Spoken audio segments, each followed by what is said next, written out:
Mi nombre es Antonio de Diego González, soy profesor de filosofía en la Universidad Pablo de Olavide, en España. En mi ponencia denominada El olvido del presente de Dios, ortodoxia, ideología y populismo religioso, que presentaré en este segundo simposio de pensamiento contemporáneo, fenomenología y filosofía de la religión, abordará el papel de la ortodoxia dentro de la experiencia religiosa y su relación con la espiritualidad. Esta ponencia surge en el marco de mis investigaciones sobre filosofía de la religión, que han sido las que me han ocupado estos últimos 10 años y en las que he estado investigando fundamentalmente problemas que tenían que ver con la epistemología y aspectos de filosofía política de las religiones. En concreto, en el mundo de África Occidental, donde he trabajado con el Islam, especialmente con el sufismo, de Senegal y Mauritania, y en los que desarrollé mi investigación predoctoral y postdoctoral. En ese contexto, en ese ámbito de estudio, surgieron puntos importantes como fue la ortodoxia, que es el tema que hoy nos atañe y que para mí me resulta de especial interés. Como antecedentes directos de esta ponencia, hay dos trabajos que he realizado o dos líneas de investigación que estoy en este momento ejecutando.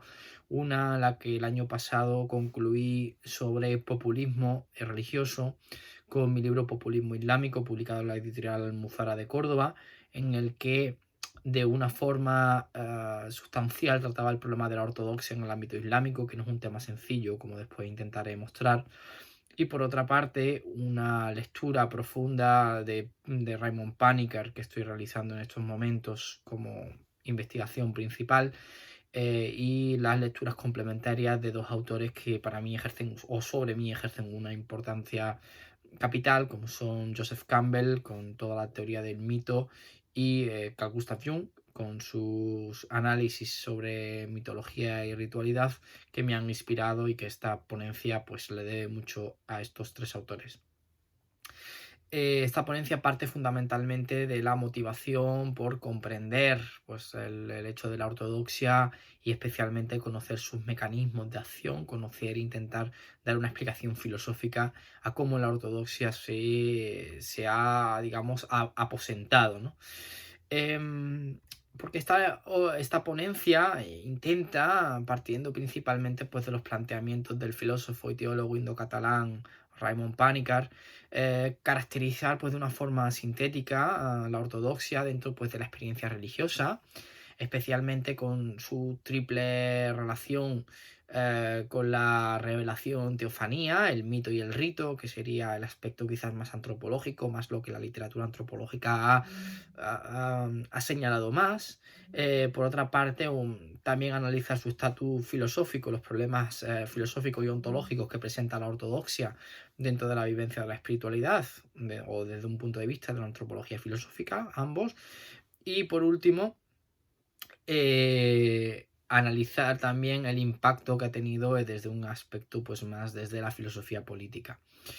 Se trata, pues en última instancia, o el objetivo en última instancia de esta propuesta era una reflexión contemporánea desde la filosofía de la religión, pues con ejemplos. El texto que presento tiene ejemplos concretos, pues tanto del cristianismo, del judaísmo, del islam y del hinduismo, especialmente sobre cómo la ortodoxia se ha convertido primero en ideología en el más profundo sentido de la palabra, y cómo ésta se convirtió pues, posteriormente en populismo religioso y acabó olvidando, como la ortodoxia acabó olvidando, que el creyente necesita de una libertad, de una multivocidad, que eran símbolos muy profundos o que, digamos, devenían de los símbolos para experimentar lo divino y su creencia en plena libertad. En última instancia, esta ponencia lo que intenta es analizar es el rol de la ortodoxia. Digamos, esta ponencia se basa en varias tesis fundamentales, o en varios argumentos, ¿no? Hace una partida o se inicia con una reflexión sobre cómo la ortodoxia es el triunfo del signo sobre el símbolo. Es decir, ahí está la clave de toda esta ponencia, porque en el fondo lo que intento mostrar, especialmente lo que es la introducción, es que la ortodoxia se vale de los signos unívocos frente a los símbolos multívocos, y eso ha generado un esencialismo del signo sobre el símbolo, cosa que antes no era tan común cuando analizábamos todos estos aspectos.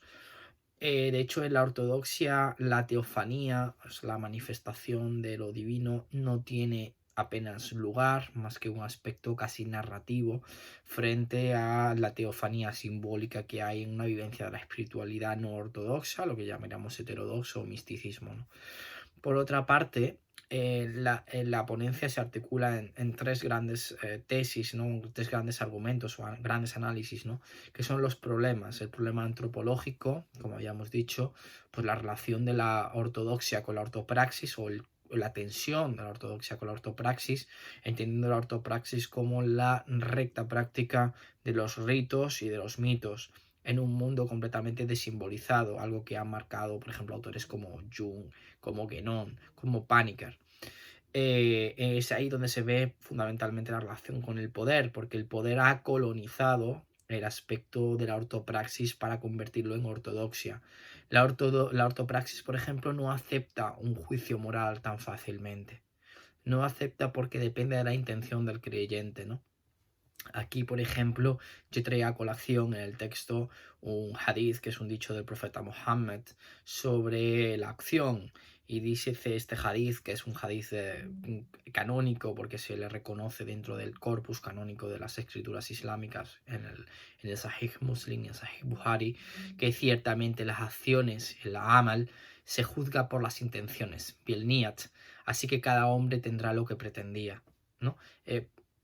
Es el peso, digamos, de la intención cuando se hace una acción sobre la propia acción que la ortodoxia intenta cerrar, porque la ortodoxia intenta quedarse con ello, ¿no? Entonces, ahí es la ortopraxis, encierra una verdad teofánica, mientras que la ortodoxia estetiza al rito y narrativiza al mito, es decir,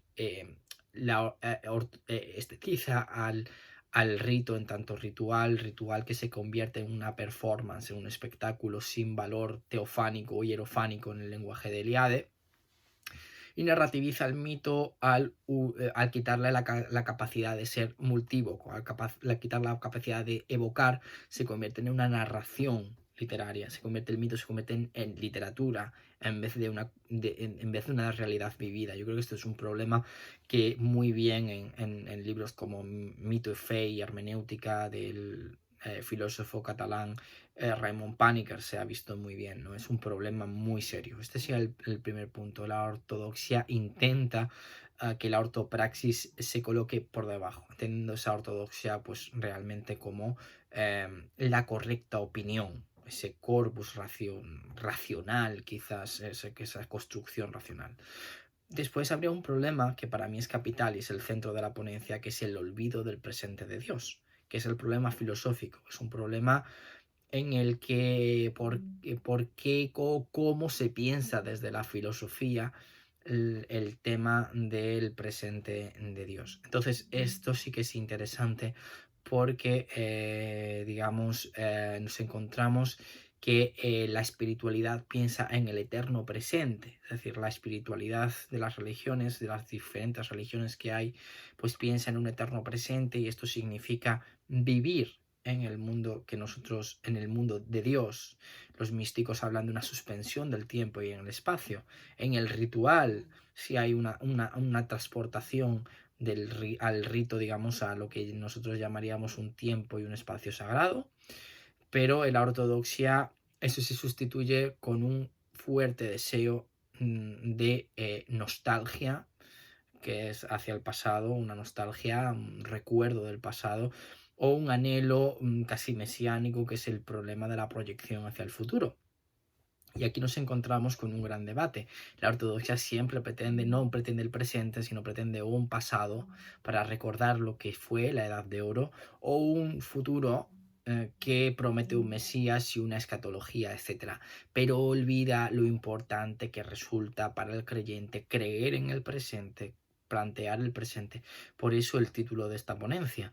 Se olvida el presente de Dios. Las prácticas que nosotros denominamos espirituales, pues puede ser el zikr para los musulmanes, puede ser también incluso determinado tipo de rezo de letanías en el cristianismo, puede ser la contemplación del icono en el cristianismo ortodoxo, o por ejemplo podría ser la meditación, tanto en el hinduismo como en el budismo. Son prácticas para presentificar a Dios, para tenerlo presente, para estar en su presente metafísico.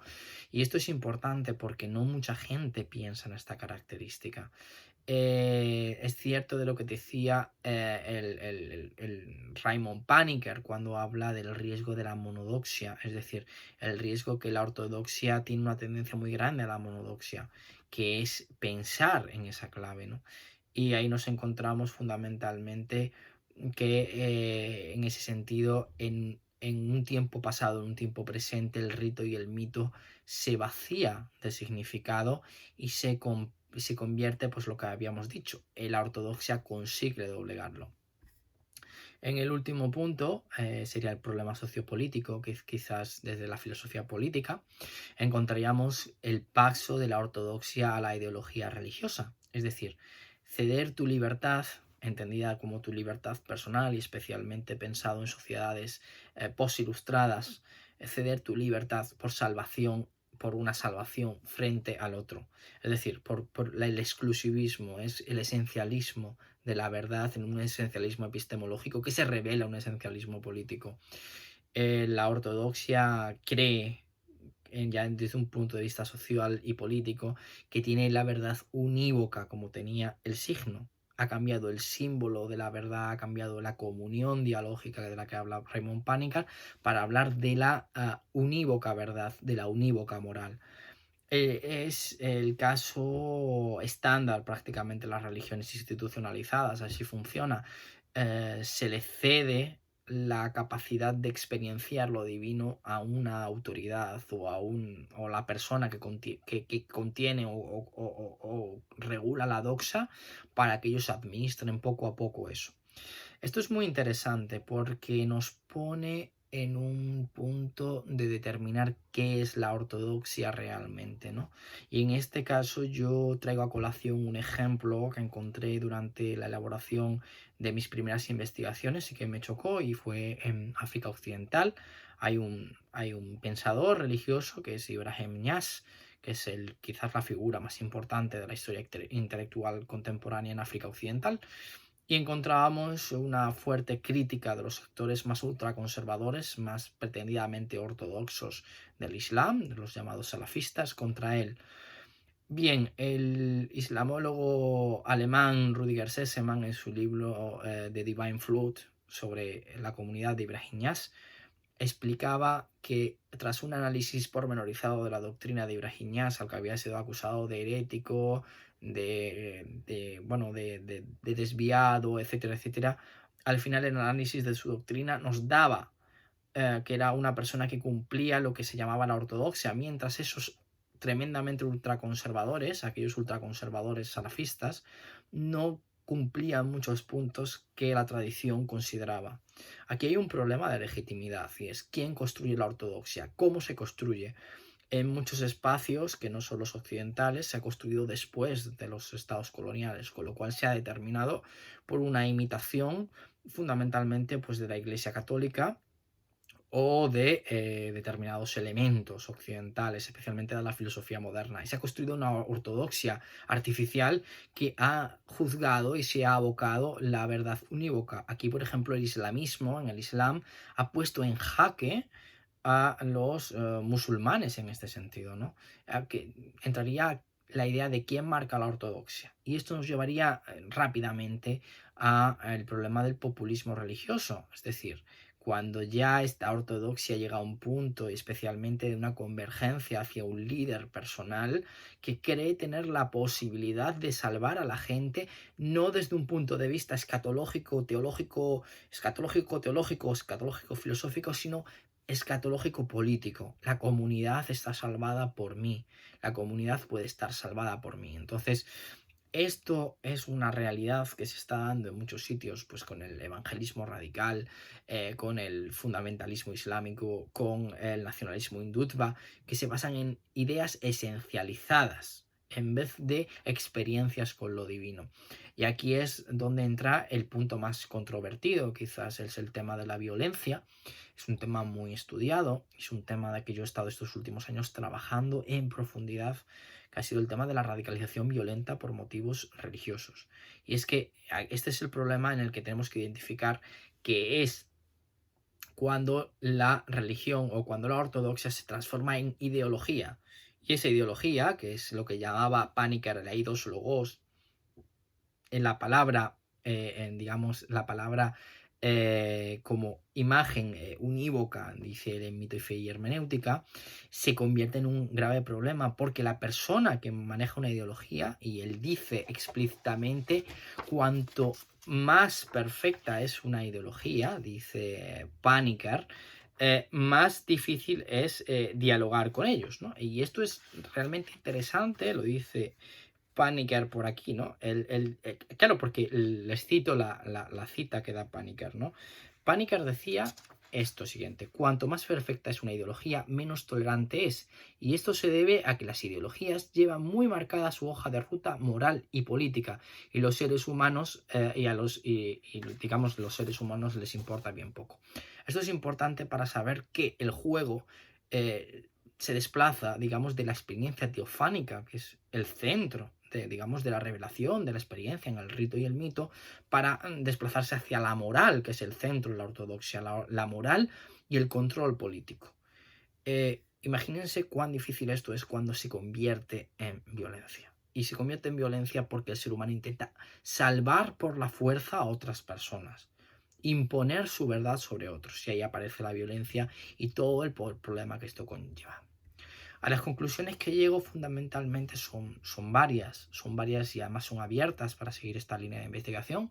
Esto es simplemente un pequeño paso, es un pequeño recordatorio de la ortodoxia, pero que se engloba en un proyecto para mí de mayor calado, que es hacer trabajo sobre filosofía de la religión.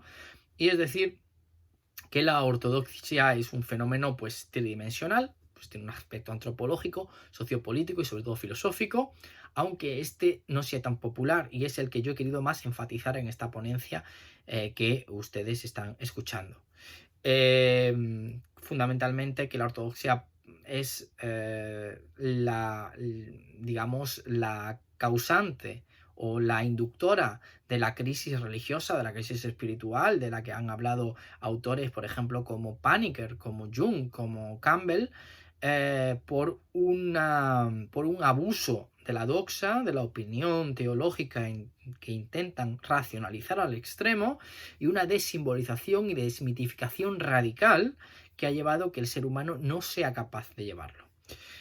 También que los ritos y los mitos, pues también, como decíamos, en opinión de estos autores, tienen capacidad para iniciar diálogos interculturales y permiten el misterio y nos sitúan en un tiempo sagrado, algo que sería muy interesante explorar en otra ponencia. Y el principal problema, pues, de la ortodoxia es es el político, que es el más tangible, porque es una lectura esencialista de la revelación o de la práctica religiosa, y que normalmente implica un binarismo moral, es decir, lo bueno y lo malo, y una progresiva sentimentalización, que es lo que lleva a la gente a perder pues esa capacidad crítica o a llegar a un estado pues de introspección que le podría ayudar. Y en ese caso, pues es la violencia, es el último paso para intentar salvar al otro pues de la herejía o de la desviación. Y por último, en mi opinión, el problema más complejo es el filosófico, porque es la raíz, digamos, del asunto de la ortodoxia. Es el olvido del presente de Dios, que esconde a su vez dos realidades. Una ontológico-temporal, que queremos vivir, cómo queremos vivir, en qué estamos viviendo, y otra de un carácter más antropológico, filosófico, que tendría que ver con la seguridad y la plenitud, digamos, del ser humano espiritual frente al pasado y futuro, digamos, frente a esa confrontación, digamos, entre seguridad y plenitud. Yo espero continuar ese trabajo sobre filosofía de la religión de Raymond Panikkar en el futuro, por una parte, y por otro investigando, bueno, pues desde la filosofía, los procesos de radicalización violenta y de populismo religioso que tanto hoy en día están dando que hablar. Así que muchas gracias por su atención y espero verles pronto en el Congreso.